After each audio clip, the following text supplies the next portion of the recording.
हाय guys, मैं doctor Janvi Mishra from Kiyash health care. और अगर आप भोपाल मध्य प्रदेश से हैं तो आपकी लोकल एमडी मेडिसिन।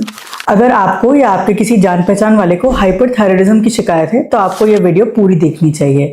अगर आपने मेरी लास्ट वीडियो देखी होगी तो उसमें हमने हाइपोथायराइडिज्म के बारे में बात करी है और इस वीडियो में हम हाइपरथायराइडिज्म के बारे में बात करेंगे।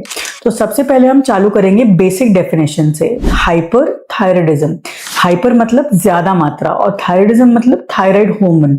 तो मतलब ज्यादा मात्रा में थायराइड हार्मोन बॉडी में ब्लड स्ट्रीम में है, ज्यादा मात्रा के हार्मोन्स ब्लड स्ट्रीम में हैं। और जैसा कि कहा जाता है ज्यादा मात्रा अति किसी की भी अच्छी नहीं होती, और जैसा कि कहा जाता है कि अति किसी की भी अच्छी नहीं होती, उसी प्रकार थायराइड हार्मोन जब हमारी बॉडी में बहुत ज्यादा मात्रा में होते हैं तो उसके भी नुकसान है।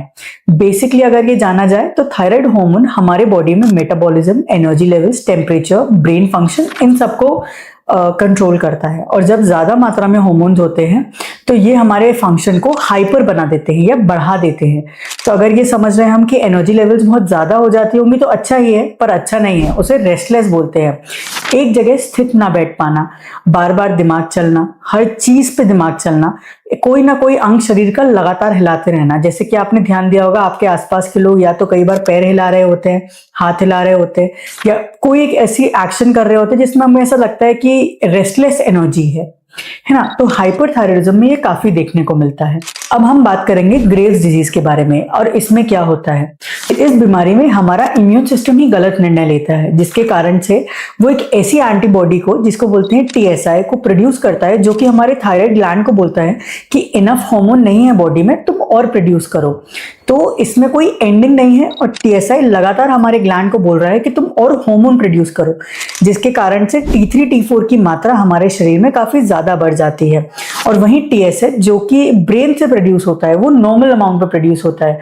तो उस कंपैरिजन में टीएसएच की वैल्यू हमारे बॉडी में काफी लो हो जाती है, वहीं T3 T4 की काफी ज्यादा बढ़ जाती है। दूसरा कॉज होता है थायराइडाइटिस। थायराइडाइटिस का मतलब थायराइड ग्लैंड में इन्फ्लेमेशन। अब इस इन्फ्लेमेशन का कारण कुछ भी हो सकता है, स्ट्रेस, प्रेगनेंसी या कोई वायरल इन्फेक्शन, और इससे हमारे थायराइड ग्लैंड में सूजन आ जाती है।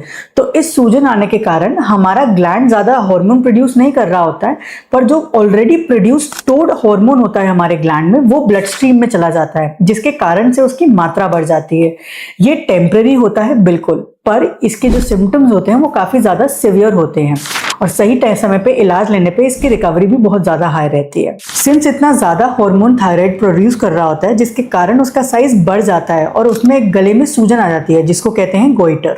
तीसरा है टॉक्सिक मल्टीनोड्यूलर गोइटर। तो इसमें क्या होता है, इसमें हमारे थायराइड ग्लैंड पे नोड्यूल्स बन जाते हैं जो कि अपने हिसाब से एट रैंडम टाइम हार्मोन को प्रोड्यूस कर रहे होते हैं, जिसके कारण बिना कुछ एक्टिविटी हुए भी, बिना कोई ऑटो इम्यून या बिना कोई इन्फेक्शन हुए भी हमारा जो ग्लैंड है वो ज्यादा अमाउंट में हार्मोन प्रोड्यूस कर रहा होता है, जिसके कारण से हाइपरथायराइडिज्म हो जाता है। ग्रेव्स डिजीज में एक बहुत इंपॉर्टेंट चीज भी आती है।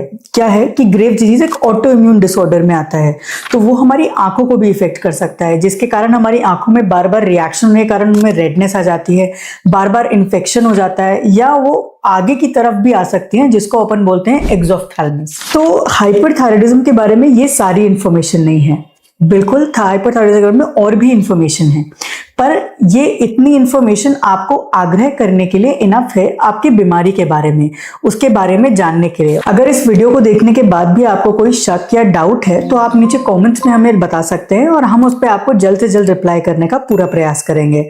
Thank you. अपना और अपने परिजनों का ध्यान रखें।